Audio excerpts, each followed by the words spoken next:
Olá, amigos. Agora nós vamos fazer uma análise de experimento da física. E para isso nós vamos observar alguns experimentos em vídeo, né? Será apresentado um vídeo com um experimento a você. E nessa atividade, nós vamos utilizar uma metodologia científica, tá? Ou seja, vamos usar o passo a passo, né? Utilizando de tal forma que nessa atividade, né, você faça uma descrição desse experimento, mas utilizando os fundamentos da física. Ou seja, aquele experimento tem que ser explicado por alguma parte da física que você estudou, né? É uma aplicação.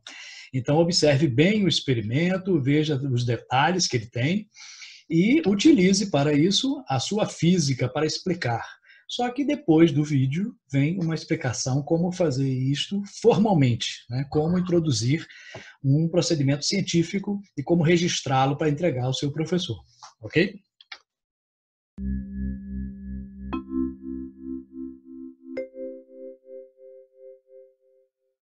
Neste vídeo, observaremos o fenômeno de difração, que é uma característica de todas as ondas, por exemplo, as ondas sonoras ou as eletromagnéticas.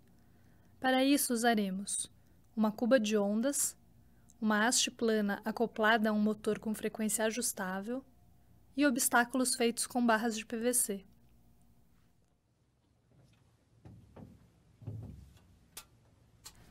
Ao ligarmos o motor, a haste plana começa a fazer um movimento vertical na superfície da água, formando ondas planas que são projetadas na tela por meio de um espelho.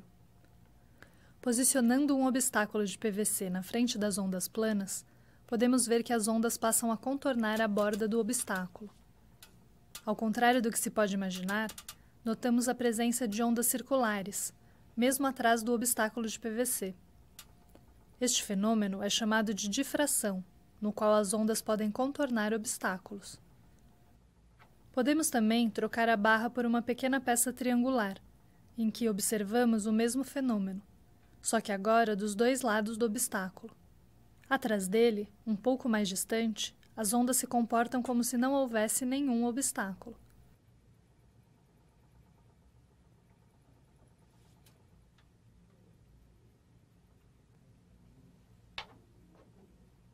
Essa difração fica ainda mais evidente quando colocamos duas barras de PVC formando uma abertura ou fenda.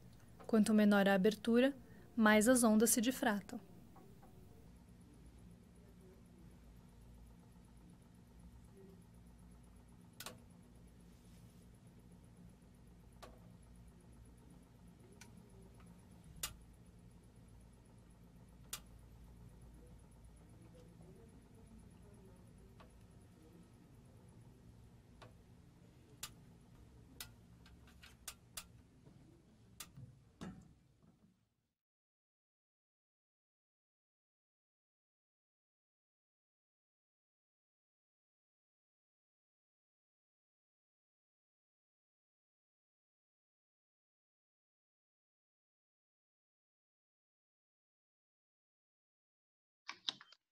E aí você quer fazer essa análise científica de uma maneira mais formal, né? Como faremos isso? Bom, existem várias formas de descrever um experimento.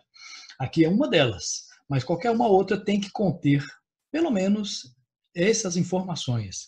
No início, né, na primeira parte, vamos identificar, localizar a área, o título e o objetivo. Então, na primeira parte, você tem que identificar-se, né? Então, é o nome do estudante que é responsável por essa descrição, essa análise, né, do experimento científico. Depois você vai colocar aqui a parte da física que está relacionada, né?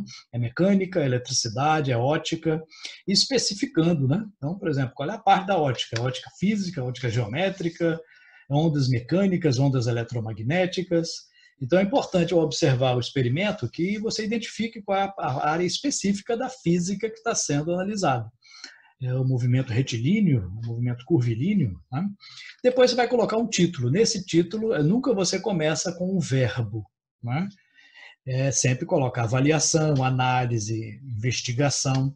Lembrando que em qualquer descrição, análise ou relatório, né, você sempre, nunca coloca na primeira pessoa. Né? Eu analisei, eu fiz isso. Não, nunca se coloca. No objetivo, você vai começar com o verbo. Tá? Avaliar, determinar, investigar. Né? Então, título sem verbo, objetivo com verbo. Então, nunca usar a mesma raiz da palavra nos dois. Então, determinação, determinar. Avaliação, avaliar. Não, isso fica um som ruim para descrever, né? Isso denota pobreza de linguagem, né? Que não se deve ter em um relatório científico. Né? Na segunda parte, nós iremos fazer uma representação esquemática e os materiais utilizados. Né? Na representação, né, você vai colocar aqui, ilustrar o que foi analisado em forma de esquemas ou desenhos. Né? Não precisa ser um desenho artístico, bonito, não, mas um desenho que possa se identificar o que é. Pode ser triângulos, quadrados, círculos, não tem problema. Pode ser figura geométrica, mas que identifique com um nome ou então com uma referência. Você vai visualizar o experimento indicando as partes principais deste experimento. Depois vai colocar os materiais que foram utilizados. Né? Foi utilizado uma régua para quê? Para isso foi utilizado. Então, a descrição tem que colocar os materiais e como eles foram utilizados ali naquele experimento. Okay? Na terceira, importante nessa parte, deve-se colocar os detalhes do experimento observado. Ou seja, né, tem que ficar sempre bem detalhado. É a parte mais detalhada de uma descrição ou de um relatório, né, de uma coisa que você está observando. E a terceira e última parte, você vai colocar quais os princípios da física que foram identificados naquele fenômeno. Nessa primeira parte aqui, você vai enumerar conceitos, leis, lei de Newton, primeira lei de Newton, segunda lei de Newton, né? Qual é o princípio da termodinâmica, qual é a teoria da física que foi comprovada, qual é o conceito físico que está relacionado àquele experimento. E na última parte você vai fazer uma discussão dos resultados. Né? Você vai interpretar aquilo que foi observado baseado nos princípios que você identificou. Acontece isso por causa do princípio tal, tal e tal. Então é importante colocar essa última parte. Assim você terá feito uma análise de um experimento adequadamente. Ok?